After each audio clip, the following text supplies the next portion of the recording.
Assalamualaikum warahmatullahi wabarakatuh. Perkenalkan, nama saya Kaina Septi, NPM 50258, kelas 2B, Program Studi Pendidikan Guru Sekolah Dasar. Video ini dibuat untuk memenuhi tugas mata kuliah pengelolaan kelas dengan dosen pengampu Bapak Yastin Yolanda, Magister Pendidikan. Adapun indikator materi yang akan saya paparkan di video kali ini ada dua. Yang pertama, prinsip-prinsip dalam pengelolaan kelas. Yang kedua, pendekatan-pendekatan dalam pengelolaan kelas. Simak terus videonya ya. Baiklah, masuk materi yang pertama, yaitu prinsip-prinsip pengelolaan kelas. Dalam rangka memperkecil masalah atau gangguan dalam pengelolaan kelas, prinsip-prinsip pengelolaan kelas dapat dipergunakan. Maka penting sekali bagi guru untuk mengetahui dan menguasai prinsip-prinsip pengelolaan kelas. Prinsip pengelolaan kelas yang pertama, kehangatan dan keantusiasan. Hangat dan antusias diperlukan dalam proses belajar mengajar. Guru yang hangat dan akrab dengan anak didik selalu menunjukkan antusias pada tugasnya atau pada aktivitasnya, akan berhasil dan mengimplementasikan pengelolaan kelas.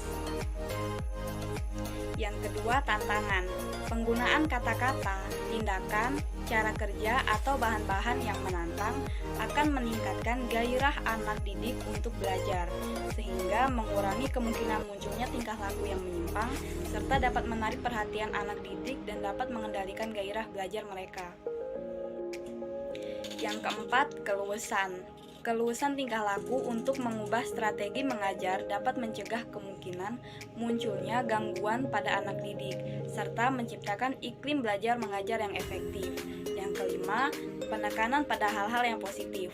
Pada dasarnya, mengajar dan mendidik menekankan hal-hal yang positif dan menghindari pemusatan perhatian anak didik pada hal-hal yang negatif. Penekanan pada hal-hal yang positif yaitu penekanan yang dilakukan guru terhadap tingkah laku anak yang positif. Yang ketujuh, penanaman disiplin diri. Tujuan akhir dari pengelolaan kelas adalah anak didik dapat mengembangkan disiplin diri sendiri. Karena itu, guru sebaiknya mendorong anak didik untuk melaksanakan disiplin diri dan menjadi teladan dalam pengendalian diri dan pelaksanaan tanggung jawab.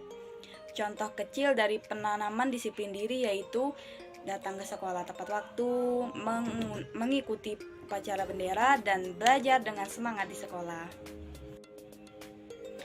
Baik, masuk pada materi yang kedua, yaitu pendekatan dalam pengelolaan kelas. Keharmonisan hubungan guru dengan peserta didik, tingginya kerjasama di antara peserta didik, tersimpul dalam bentuk interaksi. Lahirnya interaksi yang optimal tentu saja bergantung dari pendekatan yang guru lakukan dalam rangka pengelolaan kelas agar pembelajaran menjadi efektif. Menurut Syaiful Bahri, pendekatan pengelolaan kelas itu meliputi pendekatan kekuasaan, pendekatan ancaman, pendekatan kebebasan, pendekatan resep, pendekatan pembelajaran, pendekatan emosi dan hubungan sosial, pendekatan kelompok, dan pendekatan elektis atau pluralistik. Yang pertama, pendekatan kekuasaan.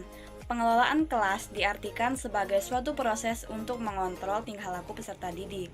Peranan guru di sini adalah menciptakan dan mempertahankan situasi disiplin kelas.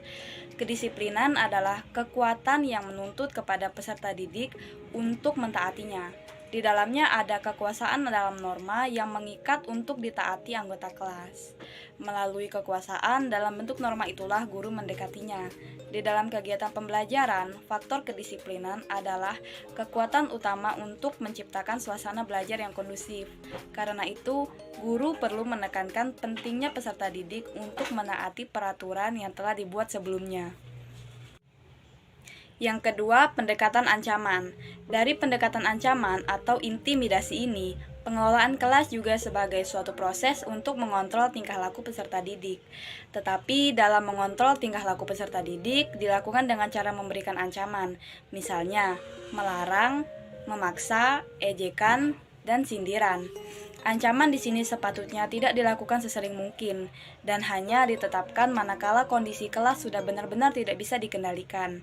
Selama guru masih mampu melakukan pendekatan lain di luar pendekatan ancaman, maka akan lebih baik jika pendekatan dengan ancaman ini ditangguhkan. Yang ketiga, pendekatan kebebasan. Pengelolaan diartikan sebagai suatu proses untuk membantu peserta didik agar merasa bebas untuk mengerjakan sesuatu di mana saja dan kapan saja. Peranan guru adalah mengusahakan semaksimal mungkin kebebasan peserta didik selama hal itu tidak menyimpang dari peraturan yang telah ditetapkan dan disepakati bersama. Terkadang peserta didik tidak nyaman apabila ada seorang guru yang terlalu overprotective sehingga peserta didik tidak leluasa melakukan eksperimennya. Yang keempat, pendekatan resep. Pendekatan resep atau cookbook dilakukan dengan memberi satu daftar yang dapat menggambarkan apa yang harus dilakukan dan apa yang tidak boleh dikerjakan oleh guru dalam mereaksi semua situasi di dalam kelas. Dalam daftar ini digambarkan tahap demi tahap apa yang harus dikerjakan oleh guru. Peranan guru hanyalah mengikuti petunjuk seperti yang tertulis di dalam resep. Yang kelima, pendekatan pembelajaran.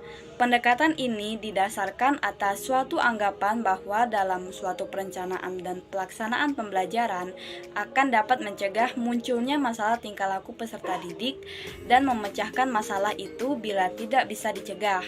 Pendekatan ini menganjurkan tingkah laku guru dalam mengajar untuk mencegah dan menghentikan tingkah laku peserta didik yang kurang baik. Peranan guru adalah merencanakan dan mengimplementasikan pelajaran yang baik. Oleh karena itu, buatlah perencanaan pembelajaran yang matang sebelum masuk kelas dan patuhilah tahapan-tahapan yang sudah dibuat sebelumnya. Yang keenam, pendekatan perubahan tingkah laku. Pengelolaan kelas dapat diartikan sebagai suatu proses untuk mengubah tingkah laku peserta didik dari yang kurang baik menuju menjadi baik. Pendekatan berdasarkan perubahan tingkah laku atau behavior modification approach ini bertolak dari sudut pandang psikologi behavioral yang mengemukakan dua asumsi. Asumsi pertama, semua tingkah laku yang baik dan yang kurang baik merupakan hasil proses belajar. Asumsi ini mengharuskan wali atau guru kelas berusaha menyusun program kelas dan suasana yang dapat merangsang terwujudnya proses belajar yang memungkinkan peserta didik mewujudkan tingkah laku yang baik menurut ukuran norma yang berlaku di lingkungan sekitarnya. Asumsi yang kedua, di dalam proses belajar terdapat proses psikologis yang fundamental berupa penguatan positif atau positive reinforcement, hukuman, penghapusan atau extension, dan penguatan negatif atau negative reinforcement. Asumsi ini mengharuskan seorang wali atau guru kelas melakukan usaha-usaha mengulang-ulangi program atau kegiatan yang dinilai baik bagi terbentuknya tingkah laku tertentu, terutama di kalangan peserta didik. Yang ketujuh, pendekatan suasana emosi dan hubungan sosial. Pendekatan pengelolaan kelas berdasarkan suasana perasaan dan suasana sosial di dalam kelas sebagai kelompok individu cenderung pada pandangan psikologis klinis dan konseling atau penyuluhan.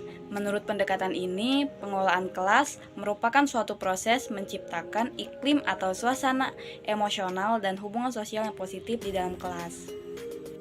Yang kesembilan, pendekatan proses kelompok. Pendekatan kerja kelompok dengan model ini membutuhkan kemampuan guru dalam menciptakan momentum yang dapat mendorong kelompok-kelompok di dalam kelas menjadi kelompok yang produktif. Di samping itu, pendekatan ini juga mengharuskan guru untuk mampu menjaga kondisi hubungan antar kelompok agar dapat selalu berjalan dengan baik.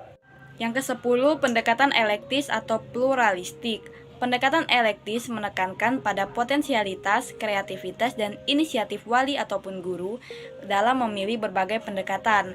Pendekatan elektis disebut juga pendekatan pluralistik, yaitu pengelolaan kelas yang berusaha menggunakan berbagai macam pendekatan yang memiliki potensi untuk dapat menciptakan dan mempertahankan suatu kondisi yang memungkinkan kegiatan pembelajaran.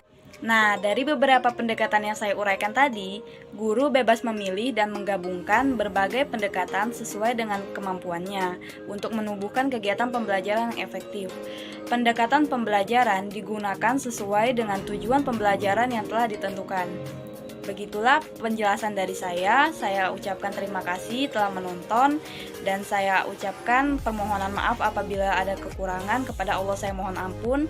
Billahi taufiq wal hidayah. Wassalamualaikum warahmatullahi wabarakatuh.